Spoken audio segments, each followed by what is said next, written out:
Nadajemy na żywo. Wiemy, że zaraz ludziska powchodzą, bo jesteśmy po jednym live, więc chwilkę odczekamy.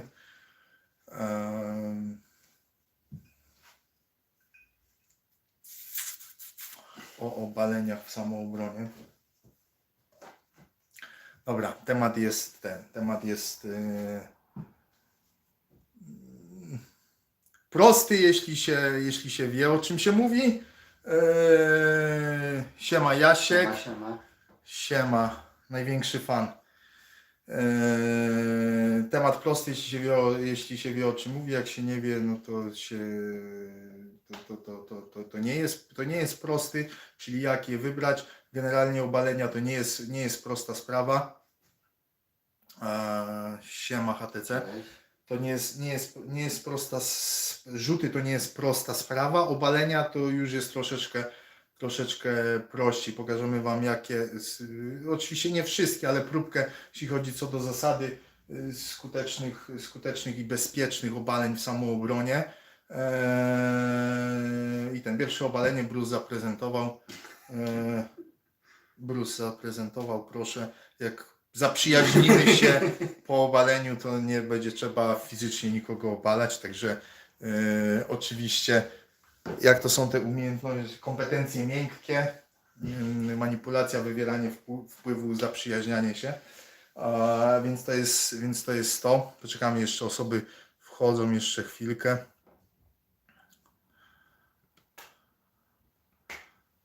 Zachęcamy oczywiście do pójścia przykładem Jaśka i korzystania z super czatu. Czyli wiadomości wspierających nas, bo Bruce musi dojeść, bo... Dobra, lecimy teraz tak, rzuty. Jeśli nie jesteście judokami, to nie rzucamy, z kilku powodów.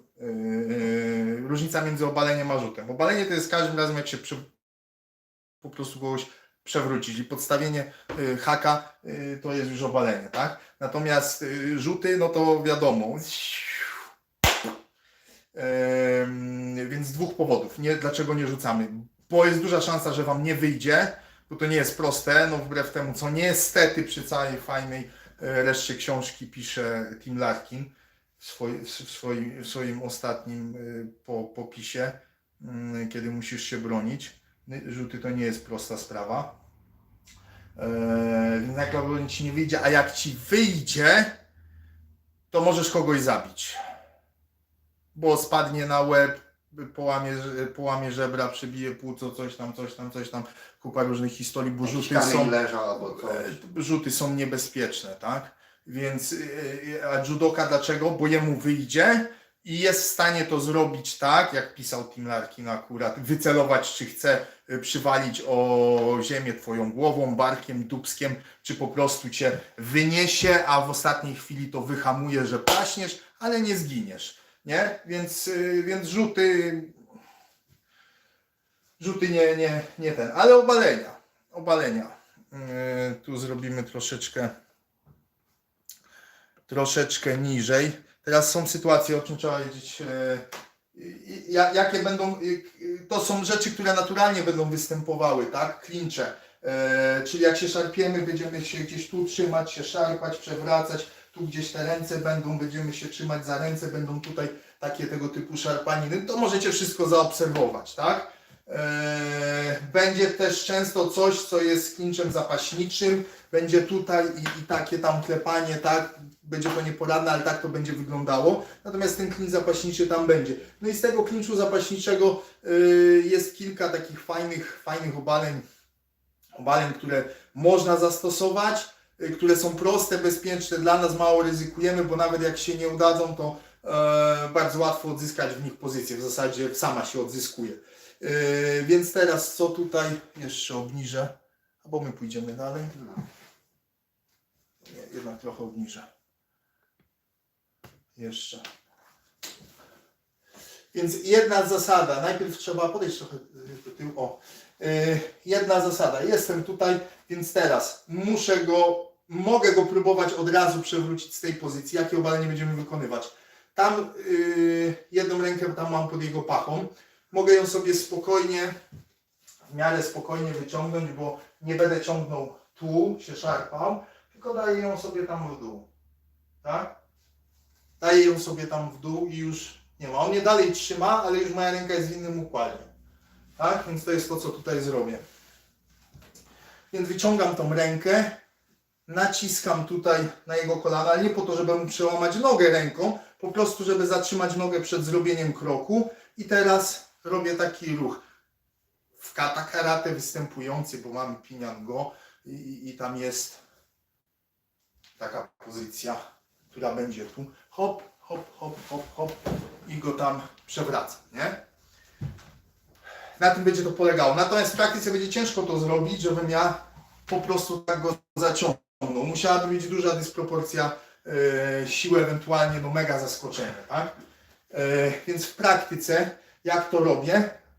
Robię krok do tyłu, ale wszystko mam sklejone. Nie robię kroku do tyłu i ręce mi zostają, tylko cały czas mam go tu blisko.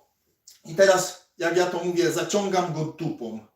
Bo muszę zrobić tak, jakbym chciał się przewrócić, widzicie? I w ostatniej chwili moja noga podpiera mnie, żebym ja się nie przewrócił. Ale natomiast co to powoduje?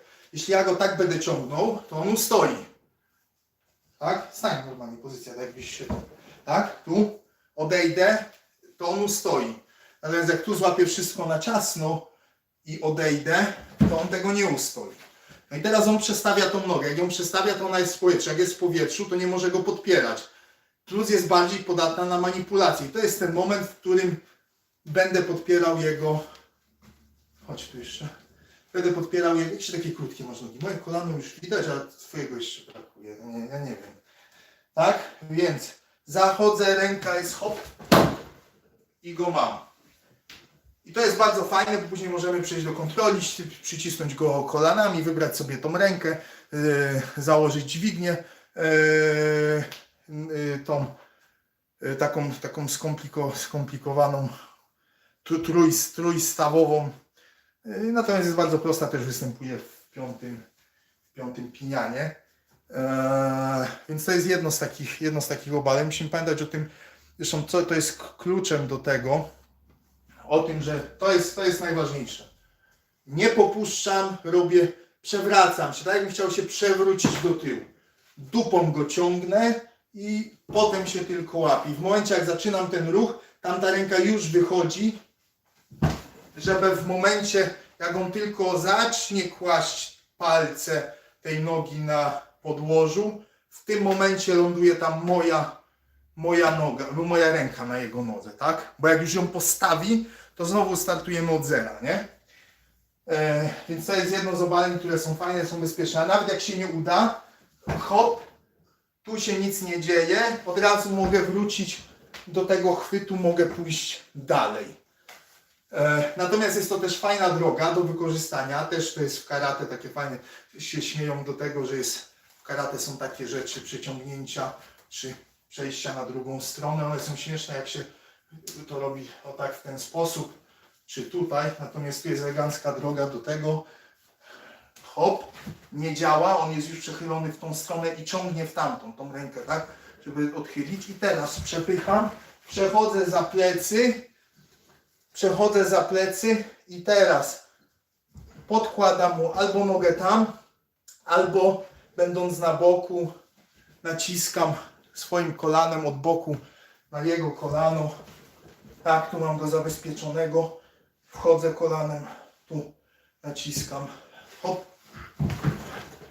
I tutaj kluczem przy tej technice, przy tym obaleniu jest to, że nie naciskam i go próbuję tu przerzucić, bo w końcu się... O, przepraszam. Mój obiad. Przewrócimy razem. Tylko jak tylko go wytrącę z równowagi, to zaczynam go pchać w dół. Tak? Obciążać go w tamtą stronę, tak? Czyli przeszedł, jak tam było? Tu. Gdzie tam było? Tak było. Tak, więc naciskam, przechylam i teraz go dogniatam do ziemi, mam go, tak? Mogę od razu uciekać, mogę stąd klękać na nim, wykonywać techniki obezwładniające i I kończące. I kończące. Jeśli sytuacja będzie tego wymagała z jakichś względów, tak? Czyli nie mam za bardzo gdzie uciec, zaatakował mnie w jakimś pomieszczeniu, w barze, obezwładniłem go, normalnie bym przez wyjście wychodził, ale w tym wyjściu czeka 5 jego kolegów, 3 jego kolegów. Jego już mało zładnionego, muszę się go pozbyć, bo jak nie, to zaraz stanę. No nie koniecznie pozbyć się go tak na amen, ale w każdym razie na tyle, że nie będzie brał udziału, już nie będzie pomagał, nie? Plus może on posłużyć,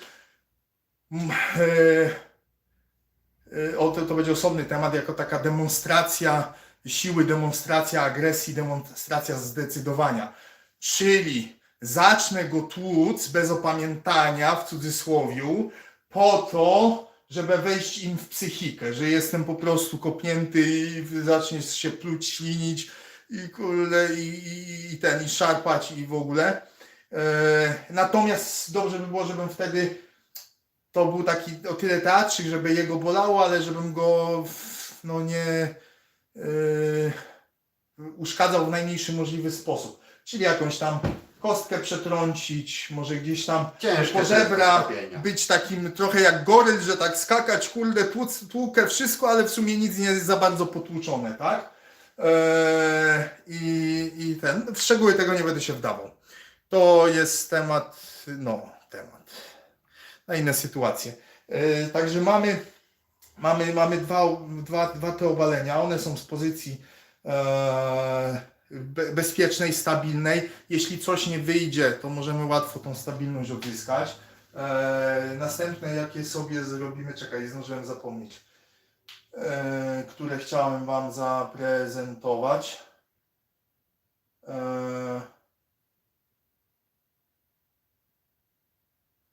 Dobra, to zrobimy inne z tej pozycji. Teraz, jak mamy go już, przekładaliśmy tą rękę, szliśmy tutaj. Hop. Ale możemy też zrobić to na odwrót, puścić tą rękę, tak, oprzeć ją tu na kolano, hop, i przeciągnąć go tam i on tam wywróci, tak? Oczywiście to jest statycznie, tak? Bo w praktyce, tak jak tamto, ciężko będzie, zwłaszcza, że on naturalnie będzie bardziej uwieszony na tamtej ręce. Zrobić to tak, musiałbym być bardzo, bardzo mocny. Znowu, duża dysproporcja siły.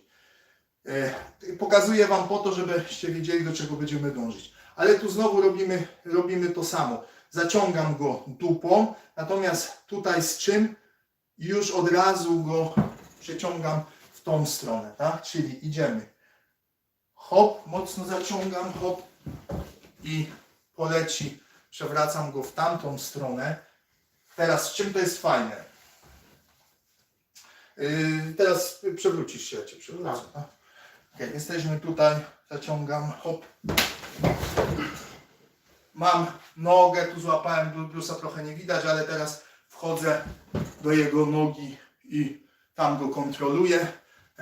Albo po prostu, jak tu mam tą jego nogę, spycham i uciekam, to mi kupi troszeczkę czasu. Teraz jeśli coś pójdzie nie tak, co tu może pójść nie tak? Stanąłem, coś źle zrobiłem, on już stanął pewnie, hop, nic się nie stało, ok, wracam dalej, mam kontrolę, karatowe uderzenie, kciuk po żebrach, bardzo bolesne, albo to, tam po żebrach boli, chociaż bardziej polecam kciuk. Ale trzeba mieć wytrenowane. Tak, ale trzeba mieć wytrenowane palce, natomiast to są uderzenia, wszyscy się z nich śmieją, tam karate, ale w bliskim dystansie z pełnego impetu oczywiście można sobie palec uszkodzić, natomiast na tak krótkim dystansie niesamowicie pomnażają siłę trafienia i z bliska można mocno trafić, więc dalej mogę sobie pracować, coś tam działać. Może być też tak, że hop, i on się nie będzie trzymał kurczowo, tylko wylądujemy tutaj, tak? To przechodzę mu znowu za plecy i teraz, czekaj, bo mnie nie będzie słychać, przechodzę mu znowu plecy, nawet jak trzyma tu moją głowę, ścisnął, nawet 2 rękami, to nie jest specjalny problem, bo po prostu go usadzę, przeciągnę go do tyłu, ręka pójdzie tam do kontroli głowy, hop, schodzę, hop i wtedy łapię głowę albo od razu, trzymaj, prześliznął się, jestem tutaj i teraz po prostu palce zawsze gdzieś tam coś zahaczają, tak, tu twarz i po prostu rozłamuję go, tu pozycję, jeszcze jak macie mocne palce, tutaj Podścięgno. przy kolanie, właśnie tam pod ścięgna, za ścięgna zahaczyć palcem, czy tutaj w pachwinie to samo, takie zarwanie zrobić jest hop, ale te rozłamanie, zaciąganie, to co pokazują często mistrzowie samoobrony, nie polega tylko na tym, że rozrywam go samymi rękami, działam tak. Rozrywam, ale ja muszę przysiadać, żeby przełamać jego pozycję. Bo tak po prostu, jak go złapię tu i tak będę rękami ciągnął, będziecie się mocować. Natomiast jak ja przysiądę, pociągnę ten łokieć w dół, zobaczcie, nie pcham tak, tylko Gedan Barai z karate, tak? Blok w karate nie jest wykonywany tu, tylko łokciem w dół. Dlaczego? Hop. Po to, żeby był ten ruch zaciągający. Czy złapiemy za bark, czy ten. Także taka próbka skutecznych, ale i bezpiecznych dla nas, relatywnie oczywiście, na ile o tym można mówić w walce, ale bezpiecznych obaleń, ponieważ jak coś pójdzie nie tak, łatwo można tą pozycję odzyskać. W zasadzie ona nigdy nie jest utracona. Nie trzeba do nich być fenomenalnie wyszkolony. Te obalenia na szkoleniach ludzie łapią momentalnie i korzystają z nich i są w stanie je robić już tam w drugiej godzinie zajęć, gdzie pierwsza godzina to była pogadanka, dopiero druga godzina i gdzieś tam po pół godziny pobawią się jakieś parę ćwiczeń wstępnych i te rzeczy są w stanie robić i już im tam coś to z tego wychodzi. Także są bardzo proste, są bezpieczne, także jest to coś, z czego możecie korzystać, tego typu rzeczy właśnie w samoobronie. Czat na żywo. Pytania teraz. Z Czeszenami w Zamościu. Nie widzieliśmy. Nie. Cześć. Dzięki. Również pozdrawiam. Wheezy Games. Pisałem do Ciebie odnośnie pewnego systemu. Wjebali mi się na kanał, który miał 2000 słów, więc niestety muszę od nowa to ogarnąć. Ale jaki to? Do mnie pisałeś z systemu? Ale nie wiem jakiego systemu. Nie wiem, ja tyle tych dostaję powiadomień, teraz jeszcze tą pracę mam na etacie, coś trochę męczącą i kurde, masa rzeczy mi umyka. Patryk, Jaśka, siemanko, czy bardzo się spóźnili? Zaraz będzie jeszcze jeden live. Był już jeden, tam już się tam przetwarza, będzie dostępny, ten też będzie dostępny. Wszystkie live'y, które były do tej pory są dostępne. Wycięcia, tak, obalenia właśnie mówię, tego typu wycięcia jak najbardziej mówię, to była próbka rzeczy, które są bezpieczne. Takiej grupy właśnie bezpiecznych, skutecznych rzeczy. No można szybko dla niezaawansowanych. Jak coś pójdzie nie tak, to właśnie można do niej wrócić. Także fajne rzeczy, no i bez przewracania się. Legloki na ulicę. Jak jesteś Zbigniewem Tyszką, okej. Jak nie jesteś, nie bierz się za to. No chyba, że są takie systemie walki Savbor. O tym systemie, no ale to ja nie wiem, to odpisałem tam, nie ma, no co w necie to większość to po prostu takie marketingowe newsy, ciężko się do czegoś tam odnieść do tych, no ale tam co sprawdzałem, to gość tam jest po służbach, taki konkret, więc spodziewam się, że raczej głupot nie plecie, więc no ale no nie mogę nic powiedzieć, nie? Legloki na ulicę to chociaż o tyle, ale ja wam tylko pokażę koncept, nie wyjaśnię wam szczegółów, poszczegóły piszcie do Zbigniewa Tyszki, jak to dobrze zrobić, bo ja może nie, wydaje mi się, że powtórzę jego tłumaczenie czy coś, natomiast do niego, że nawet jak leży, czyli mieliśmy tą sytuację, że go tam przewróciłem i widzieliśmy, zostałem z jego nogą, tak? To tak samo przekładam sobie nogę, tylko teraz Czekaj, bo za nisko. Z tej pozycji, tylko z tej pozycji jest to trudne do wykonania. Chyba, że Jesteś gniewem też. chyba, że pouczycie się od Zybiego. Wchodzę do środka, tu trzeba to odpowiednio złapać. Hop, i stąd ukręcam. Bartek, czy coś czujesz? No w kolanie już czuję. Tak, więc jakbym zrobił to gwałtownie i tak. Natomiast szczegóły tego, jak chwycić, ja nawet nie wiem, czy ja dobrze złapałem. Chyba tak, bo takiego mnie. Weź. Ciasno było, no. Ten. Jak jest ciasno, to jest dobrze. Tutaj, hop, czy tu, różne tam, nie, tu chyba byłby lepiej taki, nie wiem. Zybi wam powie. Natomiast z tej pozycji tak, że jeśli macie kogoś, zostawił wam tam nogę na górze, natomiast w tej pozycji jest trudno, no bo ciało jest niezabezpieczone, i on się może kręcić, trzeba fenomenalnie to dobrze złapać, więc no mówię, Zbigniew Tyszka, Pirania Grappling, Gdynia, najlepiej trening personalny, powiem wam, ja na personalne w ogóle są lepsze. Szybciej się uczysz, dokładnie ci trener wyjaśni, a już u Zybiego są kurde rozpierdziel. Takie koncepcje mi był w stanie wytłumaczyć na mój krótki rozumek. Pojąłem i zacząłem to robić, że no jest naprawdę polecam. Także jak jesteście w okolicach Trójmiasta, polecam. Jak jesteście, prowadzicie klub, zapraszać. Naprawdę człowiek wart swych pieniędzy. Powinniście mu nawet więcej płacić za te kurde. Tak, bo ja wam powiem, jaka jest w tym wartość. Raz, że Zybiego zapraszać, a już wiem, co chciałem.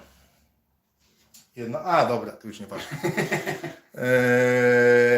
Te koncepcje, które on pokazuje, wyłączając te stricte kontekstowe dla brazylijskiego jiu-jitsu, bo są też takie tarzanki po ziemi i tak dalej, no bo wiadomo, no bo to trenuje grappling, więc ten element są te tarzanie się po ziemi. Natomiast jeśli chodzi o same kończenia, te techniki są takie pewniaki, takie uproszczenia, on wszystko tak upraszcza, to jest niesamowite i stanowią fenomenalną wartość właśnie do samoobrony, do zastosowań ulicznych. Także najpierw zapraszacie Zybiego, poznajecie te koncepcje, potem zapraszacie mnie na szkolenie i ja wam pokazuję, jak z nich korzystać, a możecie zaprosić nas od razu obu. Takie wydarzenie już się odbyło, teraz tamte mają znosić tam już powoli te ograniczenia, więc jak najbardziej. Jedno takie już miało się, drugie takie spotkanie w klubie brazylijskiego jiu-jitsu miało się też już odbyć, no ale tu to wszystko pokrzyżowało plany. Także jak najbardziej fenomenalne rzeczy na ten. A na szybko jeszcze kurde, nie pamiętam tej twojej ksywki, Aksidan. Dla Aksida uderzenie z bańki. Jak uderzamy głową, taki bonusik, tak? Nie tak. Uderzamy ciałem. W zasadzie to uderzenie jest nie głową, a przy pomocy głowy, bo nie samą głową uderzam. Tak, ręką mogę uderzyć. Głową teoretycznie też mogę. Hop. Nie, ustawiam głowę i wbijam się w niego ciałem, tak? Z tego dystansu, hop, i wchodzę. Można dodać lekki ruch głowy, jak najbardziej w ostatniej fazie, hop. Natomiast tu nie jest duża ruchomość, ale jak dobrze to zgramy, to i tak doda to dużo siły. W zwarciu bardzo fajnie jest tutaj znowu rozwiązanie z karate, jedno z podstawowych, jedno z bardziej wyśmienianych, bo tak se stoi. Kontroluję rękę, tu mam ten. Na tym jednym elemencie karate, katakanku, Tony Blauer stworzył notabene rewelacyjny system, Spear System, włócznia, który rewolucjonizuje po prostu od dawna tam światowy system. No moim zdaniem najwyższa półka, ja tam widzę parę tych, natomiast to jest tylko jeden ruch z karate, on na tym oparł cały system, nie? Także karate, najlepiej u Gerarda i z naszymi szkoleniami. Więc tak? To jest bariera, no w zasadzie nie do przełamania dla niego. Tu jest kontrola, będzie chciał iść po nogi, to schodzę razem z nim, pracujemy cały czas, tak? Na potrzeby nagrania, oczywiście mówię do Was, moja głowa jest uniesiona, normalnie ona byłaby schowana tutaj. więc nie bardzo ma możliwość uderzania mnie żadnej ze stron. Tu ewentualnie musimy się przycisnąć od dołu, ale szybkie dostosowanie łokcia, hop, tu już na starcie nie bardzo może mnie uderzyć, a tu jeszcze mogę minimalnie operować i to jest do zrobienia, to nie jest żadna magia. Robiłem to i to w walce i sparingowej i normalnej walce w ringach, więc to nie jest specjalnie trudne. Stąd mam kontrolę. I teraz on nie może mnie uderzyć, bo jak będzie chciał mnie uderzyć, to jest hop, znaczy głową, tak? Hop, ale ja jak chcę go uderzyć, wystarczy, że rozluźnię tą rękę i zrobię to samo. Drop step, hop i mogę jeszcze wykorzystać jego bark, żeby go przyciągnąć do siebie, zwiększyć siłę i zrobić większe zniszczenia. Zbliżamy się do pół godzinki. Zobaczymy pytania jeszcze jakieś. Ostatnie pytanka to uciekamy i trzeci kubotany zrobimy.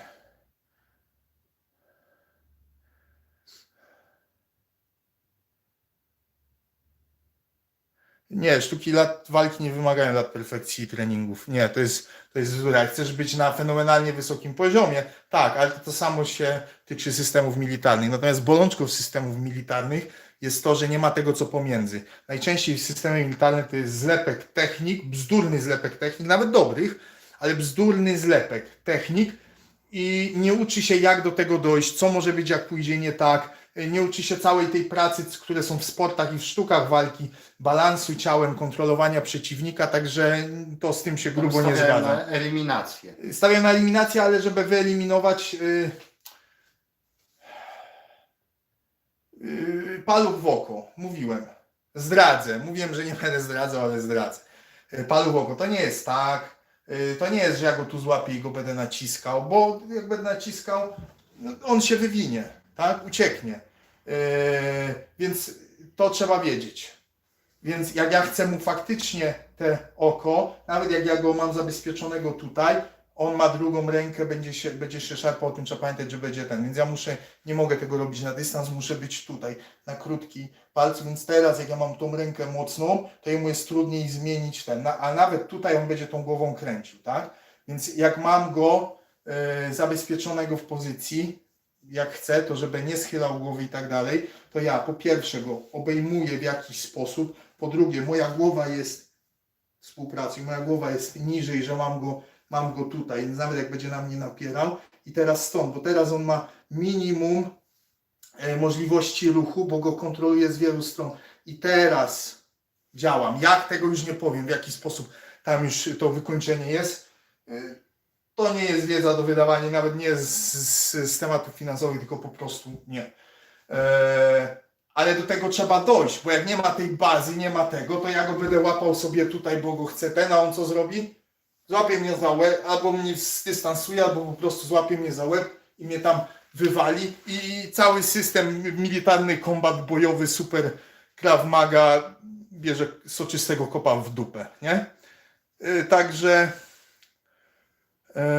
nie wyglądają one ładnie, ale mają działać. No właśnie prezentuję, dlaczego w wielu wypadkach nie działają. Nie działają, bo jest bzdurny zlepek technik pobożnego życzenia, nie ma tego jak zabezpieczyć pozycję, jak do tego dojść. Balachę każdy umie założyć. Tylko potem są takie kwiatki, instruktorzy jakichś tam wymyślonych przez siebie sztuk walki albo kombatów, ta samo, zakładają balachę i obie nogi są przełożone na głowie. Tak, nie będziemy się kłaść, ale wiecie jak mam, jedna noga tu, druga tutaj, praca bioder, cała technika, zabezpieczona pozycja, żeby nie wyciągnął, bo jak ktoś niewprawny zakłada balachę, to tą rękę łatwo jest wyciągnąć z tej balachy. Jak jest ktoś niewprawny. A jak my wiemy, jak się wysuwać, tak, że się podwinąć barkiem i ten. Natomiast eksperci pokazują, obie nogi są tu. I ten, nie? Kombaty, systemy militarne. Także ma być szybko, bez zbędnych ruchów, tylko tam jest tak okrojenie w tych ruchach, że to się robi zupełnie nieskuteczne Easy. W wielu kombatach. Parę zdjęć z BAS 3 widziałem i pierwszy lepszy gość z brazylijskiego jiu-jitsu po paru miesiącach treningów byłoby to nie do zrobienia, przy minimum. Przy bardzo zawziętym, zaangażowanym gościu, który kurde nigdy nic nie trenował, tylko zacznie się czepać jak koza w rajtuzach, będzie to nie do zrobienia.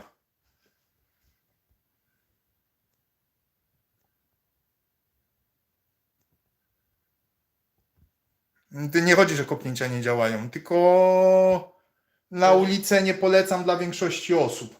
Kolana dla trochę lepszych frontkich też zadziała, jak jest trochę wypracowany, ale ogólnie no tracisz, to jest tak, duża moc, ale tracicie podparcie, tak? Łatwo się przewrócić. Cokolwiek, piasek na betonie. Dobra, tu przekonywanki i tak łatwo. Z kolanami nie tak łatwo by uszkodzić. No, polemizowałbym. Ale teraz mi o Axidan. O co chodzi z tymi interwencjami?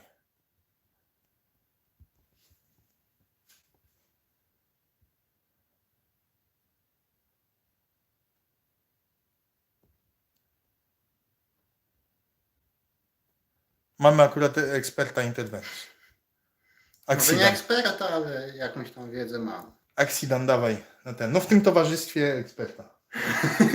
W tym tak. Axidan.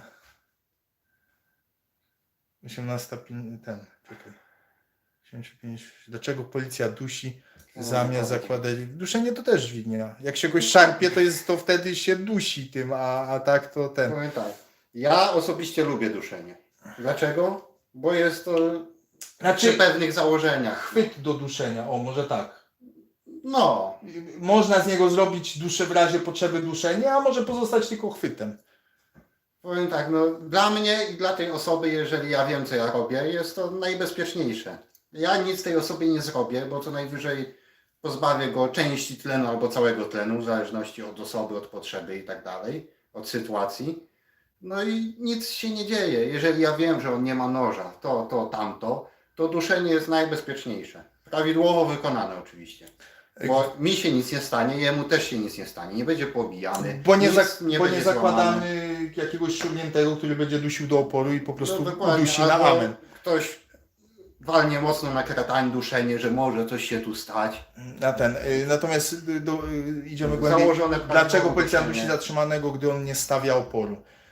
Teraz dwie sytuacje. Bo Jest stawianie biernego oporu i czynnego oporu. to jest tak, natomiast ja chcę, zanim Bartek przyjdzie do odpowiedzi, chcę rozróżnić dwie rzeczy. Może mieć chwyt do duszenia założony, tak? Czyli po prostu ręka jest, Bartek mów, No ja nie czuję duszenia żadnego. nie ma to nic. słychać Ja po mam głosie. tylko chwyt. Mogę trzymać go za twarz, tak? Mogę ręka tutaj. Dlaczego? Bo moje ciało zabezpiecza go przed obrotami, przed skrętami. Jak mam głowę, to mam całe ciało skontrolowane, tak? Oczywiście minusem tu jest kiepska kontrola rąk, więc może wyciągnąć nóż i coś mieć wziąć. Dlatego to jest to, co Bartek mówił przed chwilą.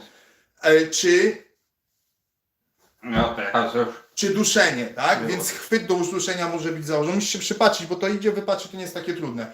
Bo może być chwyt założony, bo przed chwilą się szarpał i szarpał się na tyle, że nie ufamy mu, żeby go wypuścić z tego chwytu. A może po prostu dusić, no bo się trafiło na jakiegoś debila i który się musi... To warto tak jak teraz robi furorę nagranie, gość taki naćpany chodził tam z nożem, go autem przyjeżdżali, krzyczało do niego chyba 6 czy 8 policjantów i a jak już w końcu go tym autem tam, nie mieli w tym autem w niego wjechać. Jak już w końcu w niego wjechali, gość klęknął, ktoś podbiegł, psiknął go gazem, gość się rzucił, nóż się zwinął, się przewrócił, już leżał. Już wcześniej był ledwo tak się poruszał, bo był ćpany. Nie ćpany na furiata, tylko ćpany taki na zombiego po prostu. To podbiegli i zaczęli go jeszcze tłuc, nie? No, więc tacy się też zdarzają. Także co jeszcze mieliśmy mówić? No i teraz ty się wypowiedz w temacie. Człowiek się... Może być stawianie biernego oporu. Jeżeli ktoś stawia bierny opór, zazwyczaj to są takie, że tak powiem, pseudocwaniaczki. Że jak ja go dotknę palcem, to będzie moja napaść na niego i on zacznie szaleć. I tak jest w 80% przypadków. ale to osoba nie wykonuje poleceń wydawanych na podstawie prawa i do zachowania się zgodnego z prawem. I, że tak powiem, przejście szybkie do duszenia jest opcją najbardziej bezpieczną. Do chwytu do duszenia, może tak. No, I wtedy w zależności od tego, co ta osoba robi, może zachowywać się spokojnie, nie ma problemu. Trzymam, albo przechodzę do innego duszenia, żeby kolega mógł założyć kajdanki. do innego chwytu. Do innego chwytu, żeby mieć kontrolę. Kolega zakłada kajdanki, prostujemy faceta, gadamy. Albo robimy coś innego. Wszystko zależy od sytuacji. Tak, a to co pisze, że gość już się dusi, oczy całe siny czerwone, a jest doduszany dalej, no przegięcie, no po prostu nieumiejętność stosowania chwytu i oczywiście on się będzie bronił, to mówimy, nie podobało mi się nasze nagranie, ale to z mojej winy o wydawaniu poleceń. Zrobię następne, chyba jeszcze dzisiaj o wydawaniu poleceń w trakcie obezwładniania kogoś interwencji i obezwładniania kogoś, a obezwładniania to się nie równa interwencji, bo jeśli ja po prostu obezwładniam kogoś w samoobronie, też jak najbardziej polecenia, wydawanie komend są wskazane z wielu powodów. To poruszymy sobie później, nie? Także teraz ostatni live o Kubotanie, także zapraszam do zadawania pytań, zapraszam do superchatów, wspierania kanału, wspierania nas, superczaty, wiadomości. No, jak reagować, gdy znajomy się znajdzie w sytuacji, w sensie, że jest duszony przez funkcjonariuszy, tak to rozumiem. Nie wpieprzać się. Jest coś tutaj? No, przed chwilą tam też, to tam. Ktoś tu pisał. Czy w takiej sytuacji? No Nie nie wpieprzać. nie wiesz znamy jaka kontekstu, była... nie znamy sytuacji, nie wiemy co było wcześniej, także najlepiej się nie wpieprzać. Nie wiesz, dlaczego taka była sytuacja, która do tego doprowadziła, tak? Można, co możecie zrobić i tutaj od razu po reakcji policjanta odczytacie, czy tak poniekąd, czy coś się działo wcześniej, podbiec i po prostu na spokojnie, nie czemu go kurwa dusisz i coś tam, tylko podbiec, ja go znam, co zrobił, pomogę go uspokoić, tak przedstawić, że jestem ten. Natomiast nie włazić mu na plecy, bo dla niego w tej sytuacji to jest zagrożenie. On to odbierze jako zagrożenie podświadomie. Jego umysł pierwotny, tak zwany gadzi i poniekąd układ limbiczny też, odbierze to jako zagrożenie. On z automatu będzie działał w reakcji na zagrożenie. Możecie dostać gazem w pysk, albo paralizatorem, albo coś, po prostu. Po prostu, bo to jest taki kontekst sytuacji, tak? Nie znam gościa, jestem w trakcie... Biegnie w moją stronę, tu się z kimś szarpie, kurde, chce mi coś zrobić. Więc jak się śpieszycie do kolegi w takiego tam powiedzmy duszonego przez policjanta, to jesteście daleko, dobiec, natomiast na dystansie tych kilku metrów, 5-6 zatrzymać się. Dzień dobry, przepraszam, ja go znam, co się stało, może pomogę go uspokoić, bo się dusi. I teraz, jeśli on odpowie, będzie odpowiadał w miarę spokojnie, może być komunikacja, że tak, dobra, to pogadaj z nim, rozluźnie duszenie, czy coś tam, czy może wcale się nie dusi, może się niektórzy się duszą dlatego, że sami naciskają na to. Miałem takiego gościa jednego na bramce, Często kiedyś wpadają w panikę ludzie i złapałem go, bo się zaczęli motać, tego dodusiłem, przycisnąłem w tamtą stronę, przycisnąłem do ściany, ale rękę miałem na klatce. A on sam cisnął szyją do przodu na moją rękę i bo mnie dusisz. Także dobiec i teraz po reakcji. A jak ta jego reakcja będzie ostra, wypierdala i coś tam, znaczy, że jest wzburzony, więc coś go wzburzyło, więc najprawdopodobniej nasz znajomy coś odwalił, jakiś numer, nie? No też tak może być. Nie znamy całej sytuacji, nie? Więc no ja wiem, że serce boli i tyle, nie? No jeśli to by była, nie wiem, jakaś naprawdę bliska mi osoba, nie wiem, widzę jakiś kurde pies, dusi mi, nie wiem, żonę, córkę, czy coś tam łapie. Mocno przesadza przy tym. Nie wiem, czy przesadza, nie wiem jaki jest kontekst, niezależnie od kontekstu, no to są emocje, więc nawet jak moja żona wcześniej kogoś zabiła, powiedzmy, jest duszona, ja o tym nie wiem, a ja o tym nie wiem, a on dusi, no to niestety, policjant by wyłapał, liczyłbym się potem z konsekwencjami, bo oczywiście by nastąpiły i bym się im poddał. Oczywiście przepraszałbym za ocenę sytuacji, no ale to jest taka reakcja, sądy też na to patrzą tak, że no to jest taka reakcja, która może nie usprawiedliwia, ale zmniejsza wymiar kary, tak? Ale to jest coś, co każdy musi wziąć pod swoje rozliczenie, więc tam pewnie bym wjechał tutaj, co się stało, rozdzielił, jakby on rzucił, że bo kogoś zabiła, czy coś tam, to może sam bym się dodusił, jakby coś było nie ten. Oczywiście abstrahuję, sytuacja jest taka nie? Ale, bo nie wiem, bo ktoś jej dorzucił narkotyków w drinku gdzieś, kurde, bo Są takie spacerowaliśmy coś sytuacje. i komuś odwala, bo ten, nie? Także, no, generalnie robimy to, co nam mówią. Nie znamy kontekstu sytuacji i tak dalej. A te nagrania, które obserwujemy, że tam się dusi, on nic nie robi, zostawcie go, bo jest spokojny. Nie. W 99% przypadków przed chwilą kopał, wierzgał, gryzł, pluł, wyzywał, chciał się tłuc, odgrażał się, że dojedzie rodzinę, że coś tam. 99% przypadków jest takich, tego nie widać po prostu na tych nagraniach, bo to nagrywa Karyna tam z Meliny, więc dlatego tak to wygląda, nie? Może ostatnie słowo jeszcze. Jeżeli osoba była mocno agresywna, bardzo pobudzona, dusimy, już harcze, kurde, nie ma powietrza w ogóle, no, walczy o życie, ale ja z doświadczenia wiem, że jak osobie się popuści chociaż trochę, to mamy kolejną minutę walki z nim. Bo złapał trochę tlenu, nabrał mocy i znowu lata szaleje. To, no mówię, to rysuje kontekst, co on robił przed chwilą. I on najczęściej, policjant wie, czy jeśli mu popuści, to on zacznie znowu walczyć, czy też może mu popuszczać. Najczęściej to się dzieje tak, że nie jest odpuszczane zupełnie, jest lekko popuszczone i wtedy patrzymy na reakcję. Jak jest jego reakcja wzmocniona tego zatrzymywanego, no to dociskamy z powrotem, bo wiemy, że zaraz się Saigon zacznie. Jak natomiast jest, że harczy, dyszy i się uspokajam, to jest mu odpuszczane coraz bardziej. Sam to robiłem. Też to robiłem, też odpuszczałem. Tylko z zewnątrz jest ciężko to zobaczyć, takie mini odpuszczenie, jak mamy weź trochę, tak? Czyli dusisz się, tak? Jest lżej. Tak? A Jest. tu jest kompletne. To jest trochę luźniejsze, tak? To jest Cały czas chciałem wydawać dźwięk. To nie było tak, że przestawałem. pół centymetra, centymetr, te jak go całkiem ścisnąłem, to widzieliście już lekkie zmiany, więc było całkiem. Minimalnie odpuściłem, tu jak się przyglądacie, to dostrzegliście. To na sytuacji zaangażowanej nie widać tego mikroodpuszczenia, a tak osoba wtedy testuje, czy można mu zacząć odpuszczać bardziej, czy no niestety, sorry gościu, ale musisz lekko zacząć pływać, bo jest za duże zagrożenie, nie? Bo nie wiadomo, co on zrobi dalej, bo jak puści, napierdoli najpierw psów i potem zacznie z szajbą latać, bo Albo odbierze broń, później bo coś zacznie i strzelać do ludzi i dźgać, bo będzie sobie musiał odreagować, nie? Więc dobra. Tyle.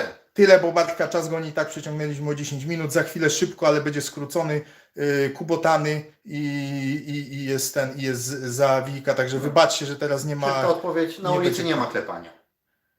A Tyle. nie, chodzi o to, czy tobie kiedyś ktoś No. klepał. Dlatego mówię, na ulicy nie ma klepania. Ale próbowali tak, że Próbowali. się odklepywali.